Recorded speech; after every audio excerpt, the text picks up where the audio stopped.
والله دشا لكن جميسي يل مينو معناه waxay tahay gudnimo yaa la qoraa waa dhimanayna waa dab qof noolaanaya ma jiro waxaad kala dooranaysaa marka waxaad doonaysaa inaad gobonnimo ku noolaato mise waxaad doonaysaa inaad gudnimo ku noolaato waxaan rabaa halkan inaan hal arrin ka xaqiijiyo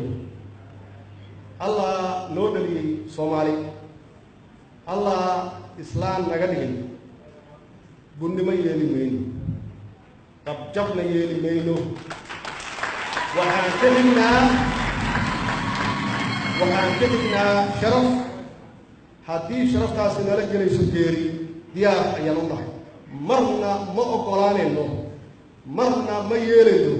gudnimo inaan ku jirno maxaa yeelay ilaahay baa Soomaali naga dhigay si taas loo gaaro waa inaan adkeenno ciidanka qalabka sida waa astaanta qaranka taasi waa in ay nala weyn tahay qulubtana aan ku hayno astaan qaran weeye ciidankeena anigu aan taliyihii guud u ahay macnaheedu waxay tahay anshax wanaag akhlaaq wadaniyad soomaalinimo astaanta qaranka macnaheedu waxay tahay waa diidnay qabyaalad aragnay meesha ay Soomaaliya dhigtay maanta dadkeena dhibka iyo silaca ay ku jiraan inay ahayd wax qabyaalad ka bilowday astaan qaran iyo qabyaalad isma geli karaan mana ogolaanayno qabyaalad qabiil ilaahay baa loo dhaliyay qof walba aad u leeyahay awow u leeyahay markaan ka hadlayno qaran qabiil ma aha qaran waa wax ummadoo dhan ka wada dhexeeya ay ku midowday qabyaalad diidnay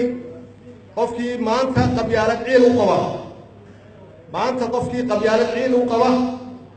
30 sano oo burbura hadduusan arkin indhaha loo fiiqo waa nin indhala waa nin dhagala waxaa intaas dheer shisheeye kalkaal dad baa waxay moodeen haddii ay shisheeye isu dhiibaan dalkan inay badbaadinayaan war shisheeye iyo annagu waxaan leenahay dana isgeli kara laakiin uma noqon karno gud uma noqon karno taas ogaada waxaa naga dhexayn kara ixtiraam waxaa naga dhexayn kara sharaf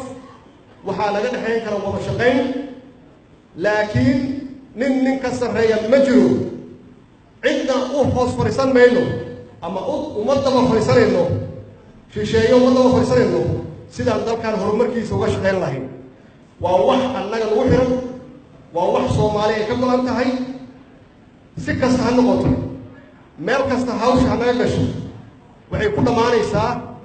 wax anagu aan leenahay oo aan ka xaajoonno oo dhexdeena aan ka dhamaysano marna isku dhiibi mayno shisheeye taas meel ku qor ma doonayno inaan ku noqono sidaan ahayn jirnay shacabka Soomaaliyeed waxay ay rabaan sharaf iyo rabaan waa dab waxay rabaan nolol waxay rabaan nabad laakiin xaqiiq waxa ah qofka Soomaaliga ah waxa weeye waxa koow ugu horeyn uu rabo sharaf iyo karaamo annagana ballan waxa nagu ah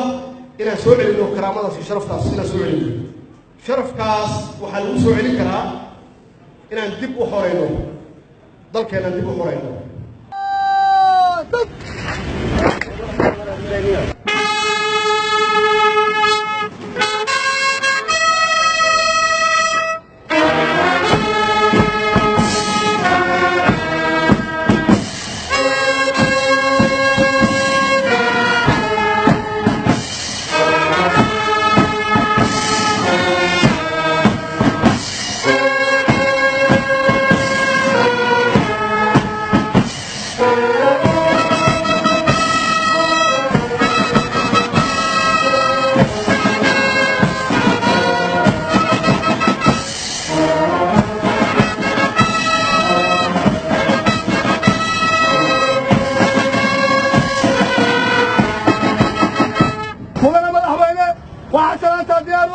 عطوبية كترت العيلة كحاجة دولك السوماليات مدن مدحوينة